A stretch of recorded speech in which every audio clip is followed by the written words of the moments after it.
The High Court case filed against former Army Commander Sarath Fonseca was taken up in the Colombo High Court today. The copy of the evidence given against the former Army Commander in the court-martial was presented to the High Court today. The defence produced the evidence in order to establish that what is being tried in the Colombo High Court is the same as that tried in the second court-martial. Subsequently, preliminary objections were filed, stating that according to the law, two similar cases cannot be filed against the former Army Commander in two separate courts. The case was postponed until Tuesday.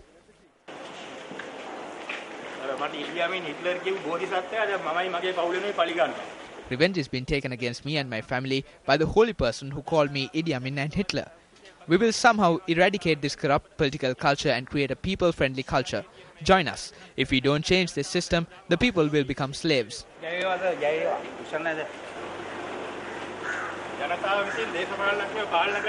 We will somehow bring a system where the people control the politicians. We can't let politicians ruin the country that we liberated.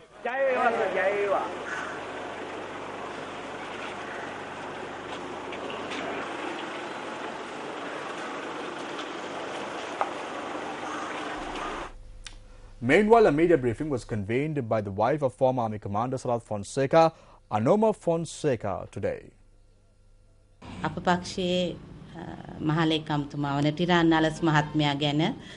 There were various views expressed about the General Secretary of our party, Tiran Alas. We did not go to express our opinions on whether they are true or false at that time.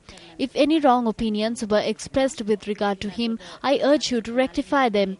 We felt that we needed to express the correct thing at a time when views are even being expressed about Nalin Ladwahetty, who appeared in the white flag case. I wish to thank him for standing with us on behalf of the General, myself and my two daughters.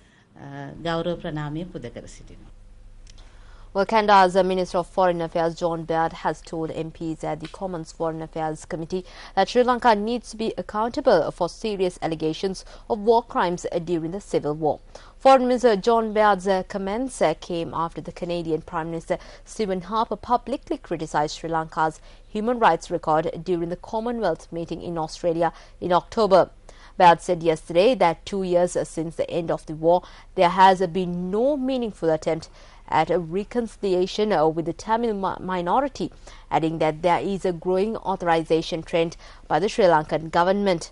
Harper has threatened to boycott the 2013 Commonwealth Heads of Government meeting in Colombo if the government fails to launch an investigation into the allegations. You're with News First, taking a look at other local stories now. Senior civil society activists state that the core deputy leaders of the United National Party cannot disown their share of responsibility for the continuous defeats suffered by the party.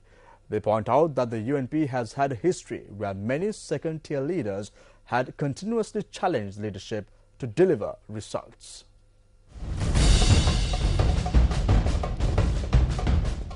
Former chairman of the Hatton National Bank, Rienzi Vijay Tilaka, questions as to why the core deputy leaders of the party remain dormant without challenging the leadership even as the party becomes weaker day by day.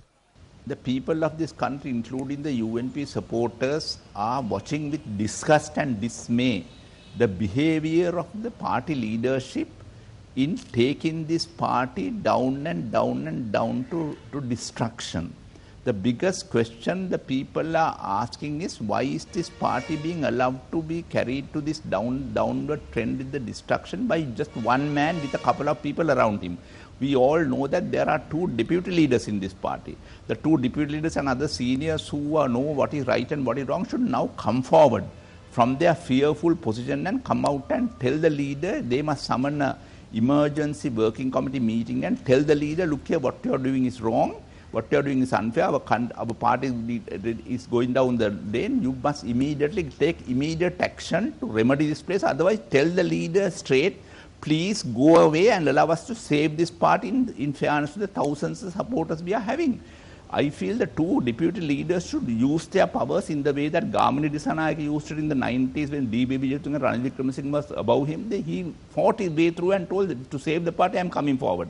J.R. Jayawardena did the same thing in the 70s with Daddi Seranayake. He realized that the party had to be looked after, protected. He came forward despite a lot of disputes with Daddi Seranayake. He got the people to rally around him. I think the two deputy leaders have enough and more sympathy, support and understanding by the common people, which Ranil Wickremesinghe does not have.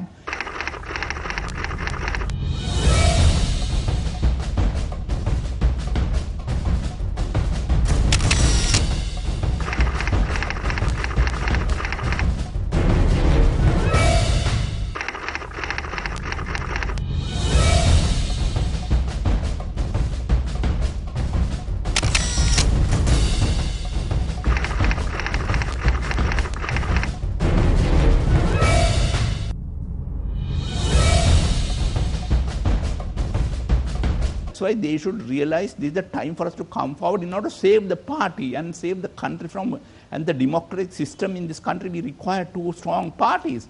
And this party, we are watching with sadness that it is going down and down and down, and we will not have a effective opposition in this country, and it will serve disasters to this country. The party faithful and the public recently demanded that Ranil Wickremesinghe step down from the leadership of the United National Party in the face of continuous defeat. At the same time, former parliamentarians and the Bhikkhu organisation have rejected the current leadership of the United National Party. We cannot build a strong opposition. It is the responsibility of the opposition leader and the opposition itself to build a strong opposition. If their strength and what they can do does not please the public and continues to frustrate the party's elected representatives, then we cannot influence their decisions.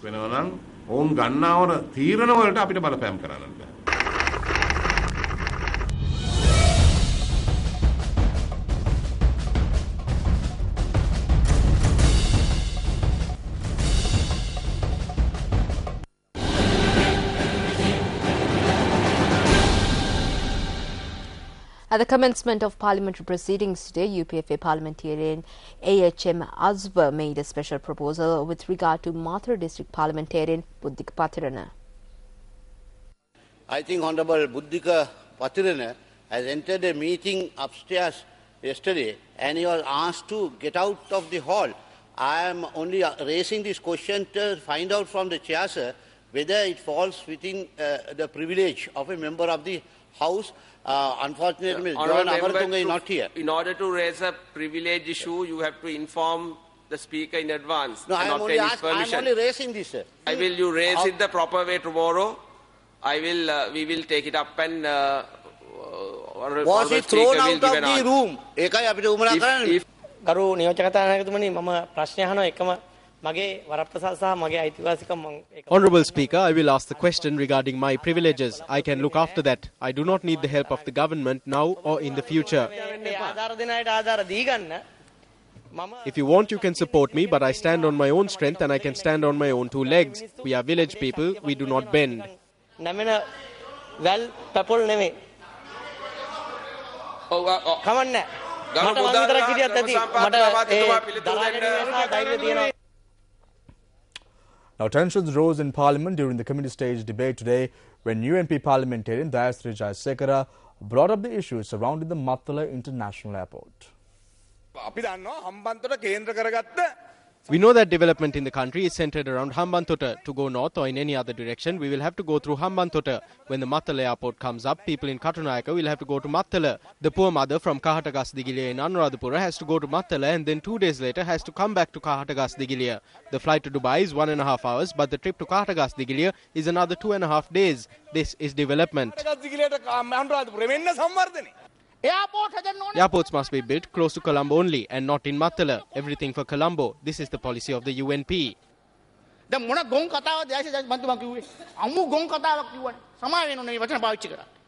Just because Mattala is constructed doesn't mean Katunayaka will close down. What we see here is the economic policy of the UNP. Everything for Colombo and nothing for the village. Apparently the president, who is constructing 5 ports in Sri Lanka at the same time, is wrong. Who said we are only constructing in Hambantota? Every electorate has a carpeted road of 25 kilometers. There are 14,000 Grama Niladhari divisions. Which one does not have concrete roads? If you can state tomorrow that one of these divisions does not have a road, then I will resign.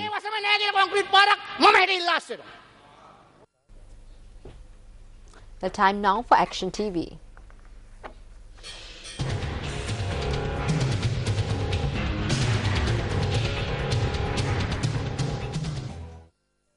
A program was launched in June this year to provide electricity to the village of Kulagoda in the Mahakumbuk Kadavala Divisional Secretariat area in Puttalam under the theme From Darkness to Light.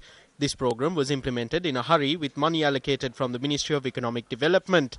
The ministry had allocated over 19 million rupees to provide electricity to the 176 families in the village. Although the program was vested in the public on the 29th of September, only a section of the village enjoy its benefits. This program has evoked suspicion due to the ad hoc installation of the distribution system. Half of the families in the Kulagoda village still live in darkness due to this improper electricity distribution program. However, the officials have taken steps to provide electricity to 176 families from this distribution board. They say that the whole village has been given electricity, but not for this section. We have done the wiring, and for 15 years we have been waiting for electricity. Shouldn't steps be taken to ensure that the theme From Darkness to Light is not simply limited to words by finding out who and how this crisis has been created? Chairman of the Ceylon Electricity Board, this is over to you.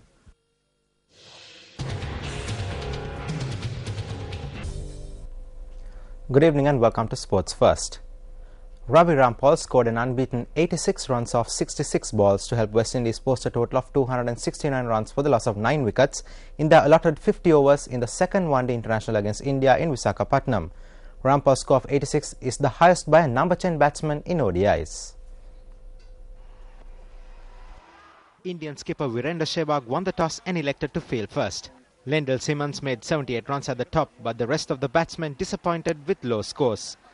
Kieran Pollard contributed with 35 runs in the middle order, but a 99-run 10th wicket stand from Ravi Rampal and Kemar Roach helped the West Indies post a challenging score of 269 runs for the loss of 9 wickets. Rampal made 86 runs, which included 6 sixes and 6 fours, and Umesh Yadav bagged 3 wickets for 38 runs for India. In reply, India got off to a shaky start when they lost their first 2 wickets under 30 runs. Virender Sehwag was unbeaten on 16 and Virat Kohli was not out on 15 runs, helping India reach a total of 49 runs for the loss of 2 wickets in 11.2 overs when rain delayed play. Chasing a target of 270 runs, India were 119 runs for the loss of 3 wickets after 25 overs a short while ago. In more sports news, it has been reported that all district and provincial coaches of Sri Lanka cricket will be removed from service. Secretary to the Ministry of Sports Udaya Senaviratne stated that contracts of coaches expire on the 31st of December. However, an official of Sri Lanka cricket stated that the letters notifying their removal have already been sent to them. The number of staff employed by Sri Lanka cricket is 270. Out of this, the number of district and provincial coaches stands at 42. Apart from these coaches, 23 other coaches are attached to the Colombo Cricket Academy. Secretary to the Ministry of Sports Udaya Senaviratne said that a policy decision has not yet been taken to remove the district and provincial coaches. He further stated that the appointment of coaches will be carried out by the office bearers who will be elected at the January 3rd election.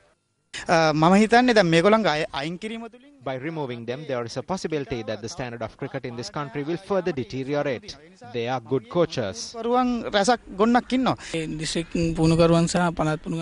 It is the district and provincial coaches who create future national cricketers. Good coaches will face an unfair situation.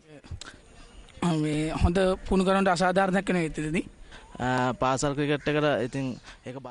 will affect cricket at school level.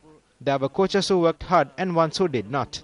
They should identify suitable coaches, if not the sport will be in trouble. Now,